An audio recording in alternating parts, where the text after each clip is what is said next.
तो दोस्तों, जैसा कि आप जानते हैं, बिहार में ज़मीन सर्वे का काम चल रहा है और इसी सर्वे के बीच में एक बहुत ही महत्वपूर्ण अपडेट जो है वो आपसे जुड़ा हुआ अपडेट जो है वो निकल के सामने आ रहा है। तो चलिए हम लोग इस वीडियो के माध्यम से जानेंगे कि किस तरह से अगर आपका ज़मीन भी पूर्वजों के नाम पे है तो आप किस तरह से अपने नाम पर ट्रांसफ़र कर सकते हैं। उसके लिए आपको कौन कौन से कागजात जुटा करके रखने हैं ताकि आपके सर्वे का काम जो है वो आसानी से निकल सके। तो इस वीडियो में हम लोग बहुत ही डिटेल में इसके बारे में जानेंगे। तो चलिए वीडियो की शुरुआत करते हैं।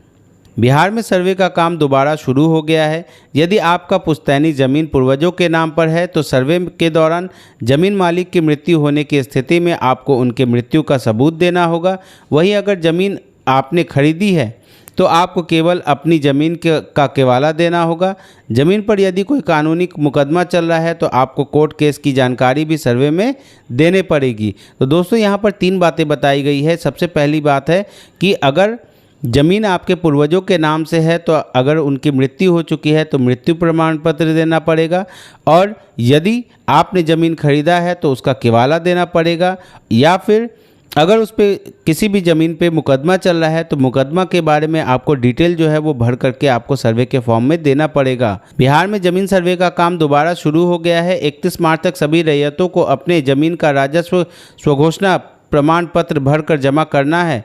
इसके बाद ज़मीन सर्वे का काम शुरू किया जाएगा। सर्वे के दौरान रैयतों को अपनी ज़मीन से संबंधित सभी जानकारी देनी होंगी। साथ ही ज़मीन से संबंधित कागजात भी सर्वे अधिकारियों को दिखाने पड़ेंगे। इसके बाद ही उनके ज़मीन का सर्वे हो पाएगा। ऐसे में आपको यह भी जान लेना चाहिए कि ज़मीन के प्रकार के अनुसार ही सर्वे किया जाएगा और इसके अलग अलग कागजात और प्रपत्र की आवश्यकता पड़ेगी। तो दोस्तों, यहाँ बताया जा रहा है कि 31 मार्च तक डेडलाइन दी गई है। आपको 31 मार्च से पहले स्वघोषणा पत्र भर करके जमा दे देना है और सर्वे का कार्य जो है वो अगले चरण में चला जाएगा, जिसमें खानापूर्ति और किश्तवाड़ का काम किया जाएगा। तो दोस्तों, यहाँ पर सर्वे जो है वो ज़मीन के प्रकार के अनुसार किया जाएगा। जिस प्रकार की ज़मीन है उसके अनुसार वहाँ पर आपको प्रपत्र भर करके जमा देना होगा और उसी के अनुसार वो डिसाइड करेंगे कि आपकी ज़मीन का सर्वे कैसे होगा। तो दोस्तों, आगे इस वीडियो में हम लोग जानेंगे कि आपको सर्वे के दौरान कौन कौन से कागजातों की ज़रूरत पड़ने वाली है। तो अपने उस कागजातों को आप जुगाड़ करके रखें। अगर आपको भी अपनी ज़मीन का सर्वे करवाना है तो इसके लिए कई प्रकार के कागजात देने की आवश्यकता होगी। इसके लिए आपको सबसे पहले यह दिखाना होगा कि ज़मीन का सर्वे आप करवाने वाले हैं वह आपके नाम पर है या आपके परिवार के किसी अन्य सदस्य के नाम पर। इसके बाद आपको प्रपत्र 2, प्रपत्र 3 एक भरकर उसके साथ ज़मीन से जुड़े सभी दस्तावेज लगाने होंगे। अपनी ज़मीन का मालिकाना हक जताने के लिए आपको इन दोनों प्रपत्र के साथ ज़मीन का खतियान या केवाला, मालगुजारी रसीद, आधार कार्ड, वंशावली और अपना मोबाइल नंबर देना होगा। इसके बाद आपकी ज़मीन का सर्वे का काम किया जाएगा। तो दोस्तों, यहाँ पर बताए गए हैं कि आपको सबसे पहले प्रपत्र 2 और 3 एक भर करके जमा देना होगा, जिसमें आपको अगर आपके नाम से ज़मीन है तो केवाला जो है वो देना पड़ेगा, या आपके पूर्वजों के नाम से भी है तो वहाँ पर आपको केवाला देना बहुत ही अनिवार्य है।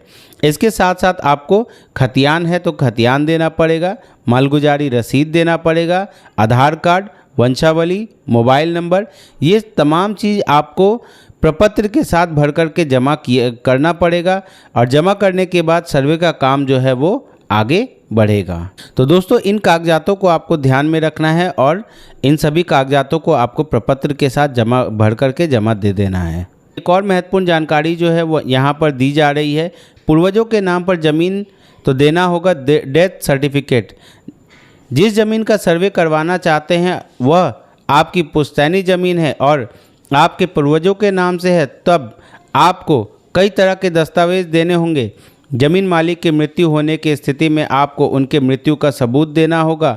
आपको मृत्यु का प्रमाण पत्र देना पड़ सकता है। अगर आपकी ज़मीन किसी पूर्वज के नाम पर है तब भी आपको उनके मृत्यु का प्रमाण पत्र देना पड़ेगा। इसके साथ ही ज़मीन रैयत के कितने वंशज हैं इसकी जानकारी के लिए वंशावली लगानी होंगी एवं जमाबंदी, मालगुजारी रसीद जैसे सभी कागजात देने होंगे। वहीं अगर ज़मीन आपने खरीदी है तब आपको कोई विशेष कागजात देने की आवश्यकता नहीं है। आपको केवल अपने ज़मीन का केवाला देना होगा। कहीं आपके ज़मीन पर कोई कानूनी मुकदमा चल रहा है तो आपको कोर्ट केस की जानकारी भी सर्वे में देनी पड़ेगी।